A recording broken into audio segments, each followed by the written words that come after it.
Caros alunos, tudo bem? A gente vai continuar aqui falando da aula 10, né?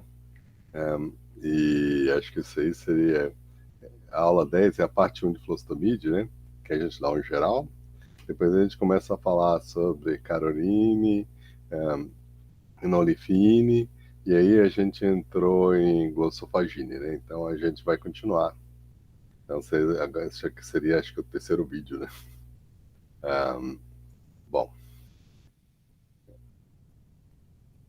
um, a gente tinha parado aqui, né?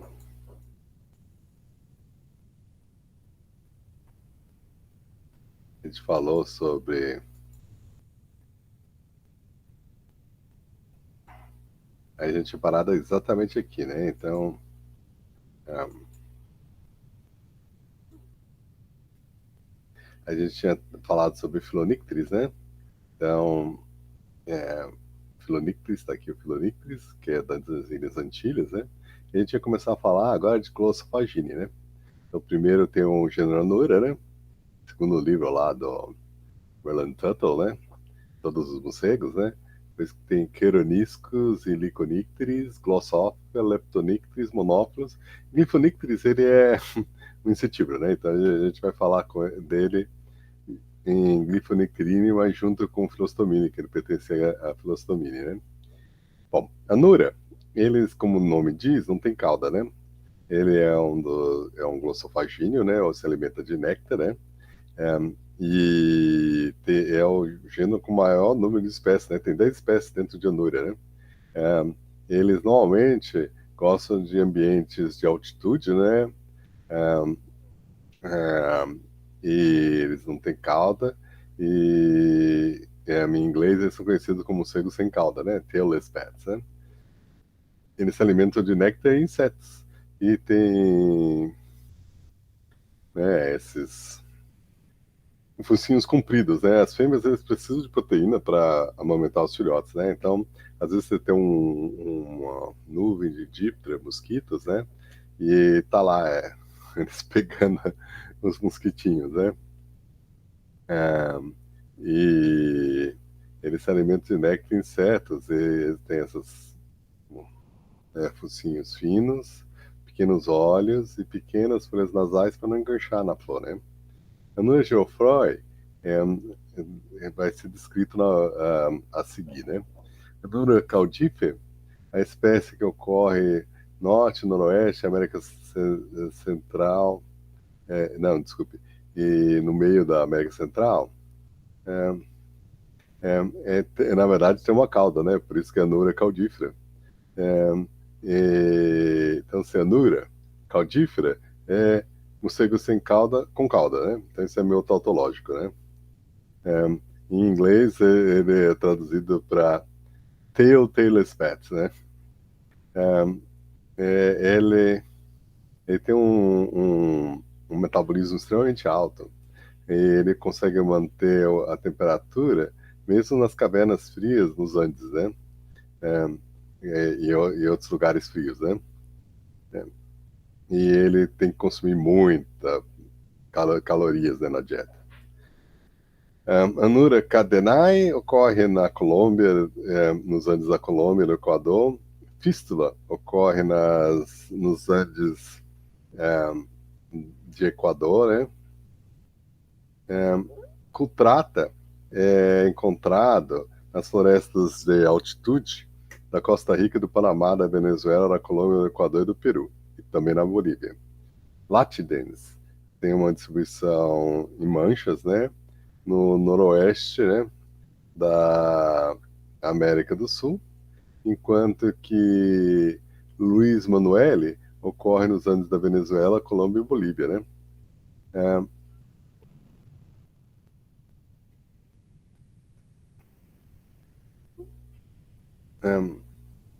É, a IUCN, ela reconhece algumas, né, subespécies de caudífero, né?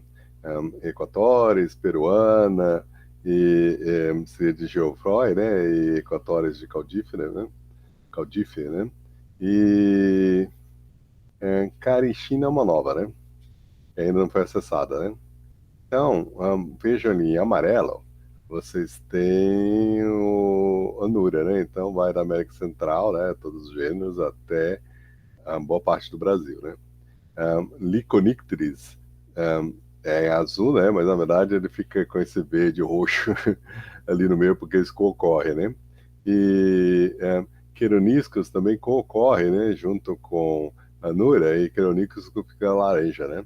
E olha, ele ocorre também na América Central, né? Então, esse mapinha ali em cima mostra a distribuição de Anura, Queroniscus, né?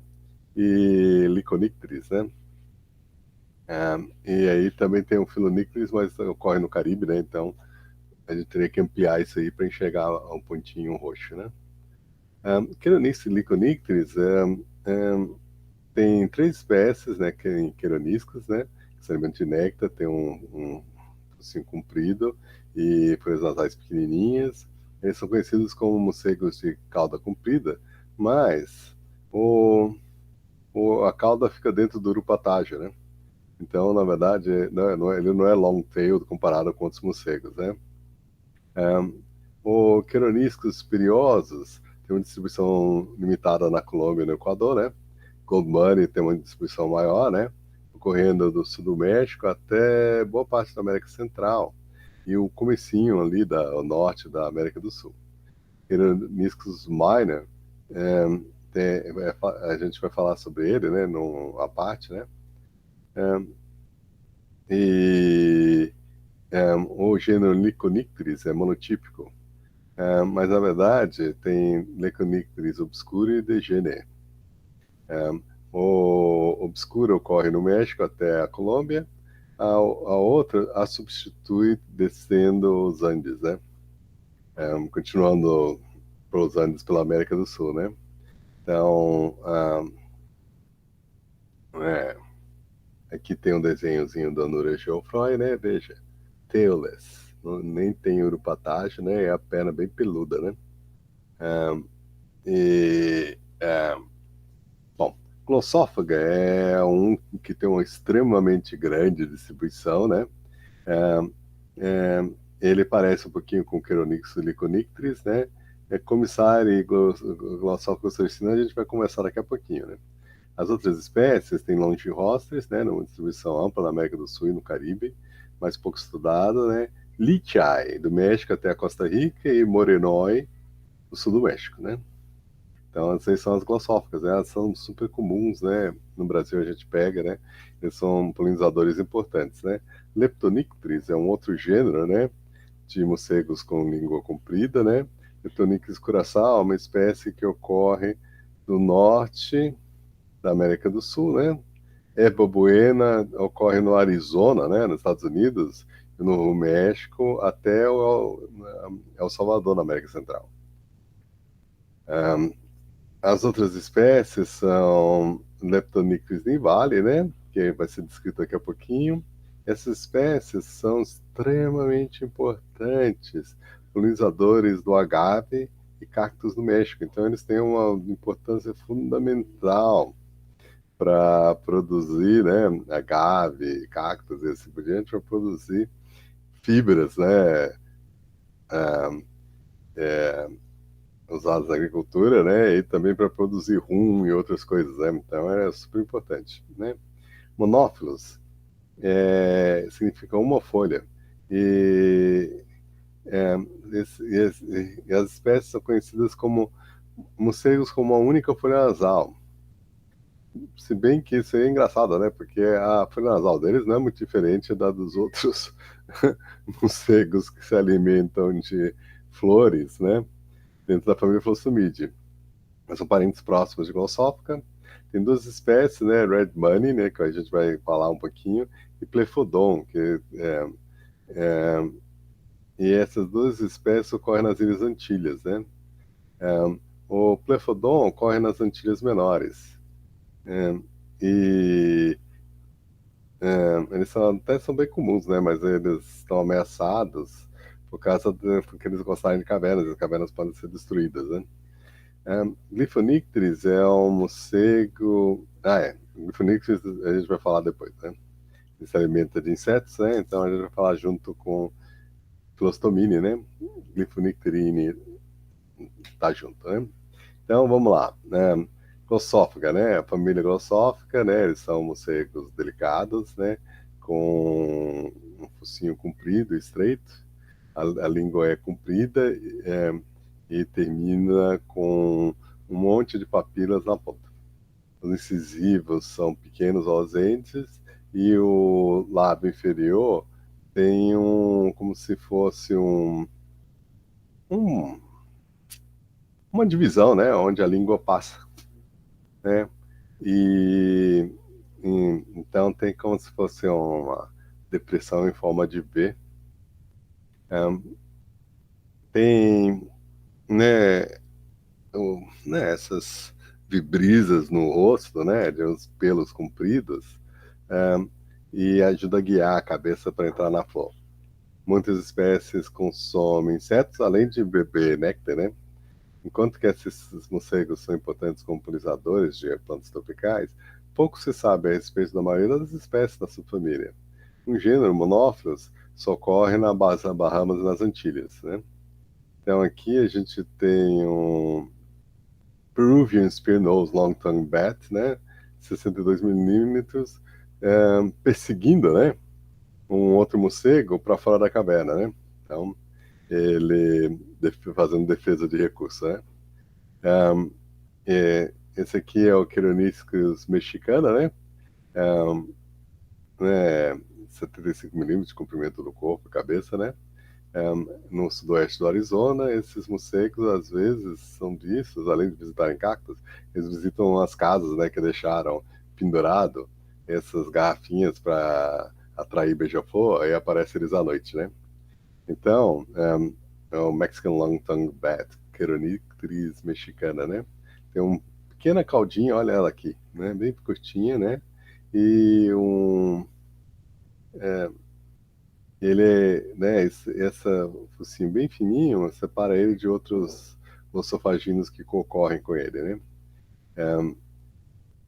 Ele vai da fronteira sul, né, dos estados que fazem fronteira com o México, como a Arizona e a Califórnia, assim por diante, e ele vai até a Nicarágua, mais ou menos, né?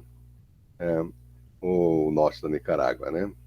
Eles ocupam uma grande variedade de ambientes, de deserto, há uma mistura de carvalho e coníferas, né? Então, de altitude, né? A dieta deles inclui pólen, néctar e fruta de cactos, agave. Então, eles são polinizadores e dispersores de sementes, né? E eles também consomem insetos. O seu hábito migratório é semelhante como os morcegos Great and Lesser Long-Tongue Bats, né? O Mexican Long-Tongue Bats se abrigam em cavernas, ou próximo da entrada de cavernas muito grandes. Então, eles gostam de cavernas pequenininhas ou cavernas grandes, mas eles ficam perto da entrada. As fêmeas têm um filhote no começo da primavera. Os morcegos não gostam de gente entrando nas cavernas, né? Eles são easily disturbed, eles não gostam. E é considerado um candidato para entrar na lista de espécies ameaçadas dos Estados Unidos, né? Olha que bonitinho, vai. E olha que lindo. Ó, essa foto é fantástica, gente. Ó, né? Não dá para negar. E pólen densamente na cabeça, mostrando a sua função de polinizador, né? E a língua comprida e vermiforme, né? Que enfia, né? E tira néctar, né? E eles ocorrem aí, né? De Honduras, El Salvador, até o sul dos Estados Unidos, né? O focinho é 50% da cabeça. Então, ó, o focinho é metade da cabeça, né? É, e é, é, é quadradinha no final, né? Não é pontudinha, é quadradinha no final. Então parece um retângulo, né? E ele tem asas largas e eles podem, então, largas e curtas, né? Então eles conseguem pairar no ar enquanto elas estão se alimentando de flores. Eles usam cavernas né? Inclusive caverna no subsolo, né? Ou seja, eles entram pelo abismo, né? E depois entram nos túneis, né? Da caverna, né? Porque às vezes o teto da caverna cai e forma um abismo, né? E no abismo tem as paredes para o resto da caverna, né? Eles gostam de cavernas do subsolo, né? Underground caves, em florestas secas e pode ser floresta seca, pode ser, né, arbustos, né? E se alimentam de néctar e pólen. Ele também gosta de frutas com é, a comprimento da língua, quando você corta a língua e vê, tem um terço do comprimento do corpo, né? Então, por exemplo, uma pessoa de 2 metros de altura ia ter uma língua de 66 centímetros, uma língua gigante, né? Eles podem acessar o néctar das flores usando essa língua super comprida. Ele é um polinizador importante de agave e alguns cactos. Eles também visitam, né? Qualquer coisa que você põe para atrair beija-flor pode atrair eles, né? Ele normalmente se reproduz uma vez por ano, às vezes 2 vezes por ano na América Central. As populações do norte migram para o sul e depende da disponibilidade de comida, né? Eles são dependentes de um habitat frágil, né? Eles estão sofrendo declínio e também são ameaçados por pessoas entrando nas cavernas e se abrigam. Ah, ó, Queroniscus Gold Bunny, né? Lustomide, né? Então esse aí era mexicana, Gold Bunny, né? Ó, Queroniscus mexicana, né? Aqui, né? E ao lado, né? Do Great Long Tongue Bat, né? Para mostrar que o focinho dele é mais fininho, né? E ó, ele tem uma cauda aqui, né? Tá bom? E aqui é a distribuição dele, né? Arizona, né? Novo México, né? Ó, o Texas aqui, né? Ó, a Califórnia aqui e boa parte do México, e indo aqui, ó, descendo. Essa borda do Caribe, ela é úmida. Essa borda do Pacífico, ela é mais seca, né? Tem floresta semidescida, né? Ou arbustos. Então, ele ocorre em deserto e florestas secas, né? Queraniscus mexicana, ó, com filhotinho, né? Amamentando, né? Em caverna, né? Ó, ó a carinha dele, né? Ó, que bonitinho, vai. Né? Você não acha bonitinho, né? Eu acho. Queronisco mexicana, né? E ó, capa de Pets, né? Então, eu pus a foto aqui, que a gente tem essa foto aqui, né? Ao lado da capa aqui, né? Então, eles são bem icônicos, né? Aqui, Queronixus minor, né? Esse aí ocorre no norte e leste da América do Sul. Mas não na. Isso é interessante, né? Porque ele faz a volta ali nas Guianas, isso e aquilo, e vai para até o Nordeste, mas não corre na Amazônia, né? Mas ocorre em Trindade e Tobago. Ele tem uma coloração marrom claro, médio a escuro e uma pelagem densa e um rabinho curto. O focinho é longo e estreito, com uma pequena folha nasal. As orelhas são grandes e não, os olhos são grandes e as orelhas são não muito grandes, né? Isso acontece frequentemente nesses morcegos que enfiam a cabeça dentro da flor, né? Então a orelha e a folha nasal não pode ser muito comprida. A, a língua comprida, né, e cheia de papilas, pode estender para um comprimento grande, sem o morcego precisar abrir a boca, né? Por isso que eles têm isso aqui, né? Essa depressãozinha aqui permite ele botar a língua para fora sem abrir a boca, tá bom? E é, é,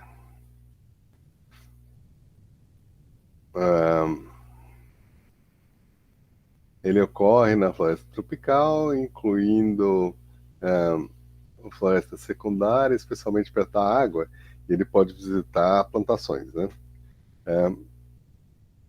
Os grupinhos podem ser de 8 indivíduos em buracos de árvore, né? Ele visita flores para pegar néctar e pólen, né? Pólen tem proteína e néctar é o açúcar, né? E ele também provavelmente se alimenta de insetos. Ele é raro e difícil de observar, mas tem sido encontrado em principalmente áreas de reserva, né? Então é interessante, olha ele aí, né? E bom, o common long-tongued bat, né? Glossophaga soricina, né? Tem uma pelagem que é clarinha na base e marrom no próximo da ponta, né? É o cinza escuro, né? A folha nasal tem como se fosse uma ferradura na parte de baixo, né? E não é muito comprida, né? O V do queixo, por onde a língua passa, ó, lembra, não tem incisivos, aí passa no buraco dos dentes, né? Tem umas verrugas, né? Eles têm um rabinho bem curto, eles são encontrados no México e Argentina, eles consomem néctar, pólen, frutas, insetos e uma grande variedade de ambientes. E pode formar colônias de centenas de indivíduos em cavernas e estruturas como cavernas, por exemplo, túneis, um, podem se abrigar em buracos de árvores e em prédios. Essa espécie é comum. Né, essa espécie é comum e frequentemente eles são encontrados juntos com carólia, né? Então eles podem estar juntos, Glossophaga, soricina e carólia, Vespicillata, né? Um, os jovens podem nascer em qualquer temporada, né? Um, às vezes tem 4 ou 5 espécies de Glossophaga, né? Quer dizer, ó, the four or five, então tem 5 espécies de Glossophaga no gênero, pelo menos quando aquele livro foi escrito, eles só têm uma aparência semelhante, né? O, o Great and Lesser Long-Tongued Bats, esses dois gêneros próximos, foram recentemente adicionados à lista de espécies ameaçadas nos Estados Unidos, né? Eles são grandes, glossopagíneos, que têm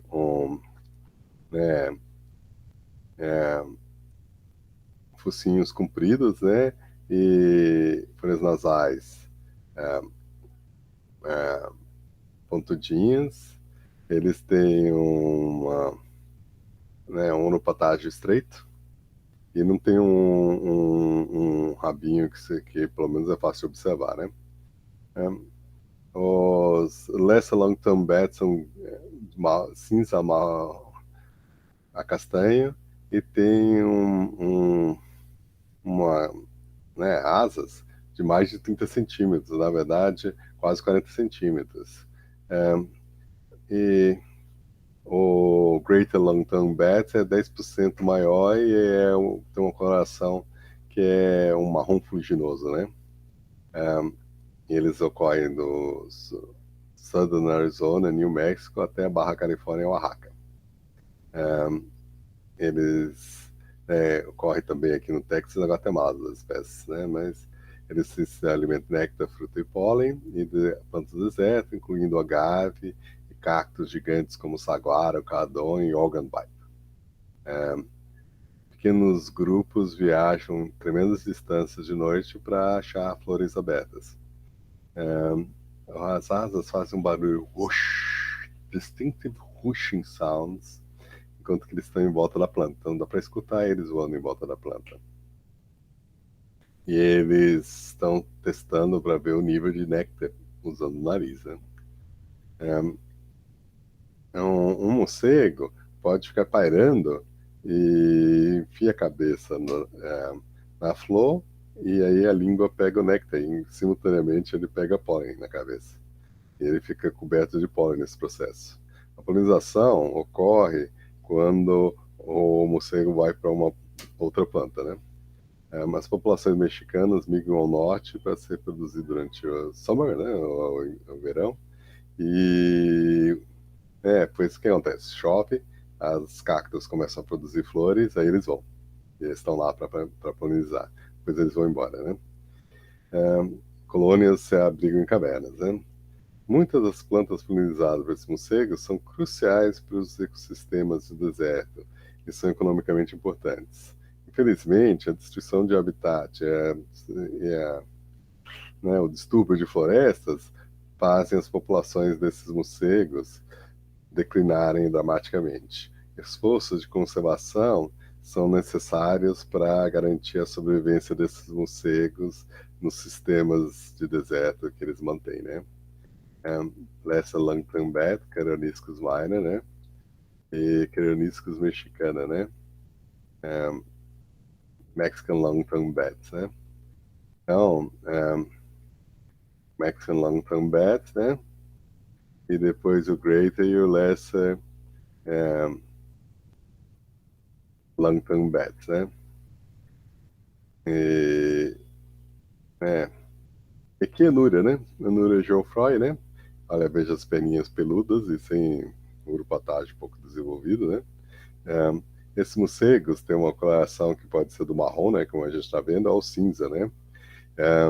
E um focinho comprido e um rabinho que é bem pequenininho, ó, gente. A membrana é reduzido, ou tende a ser reduzido e peludinha, né? Então o urupatágio é bem curtinho e coberto de pelos, né?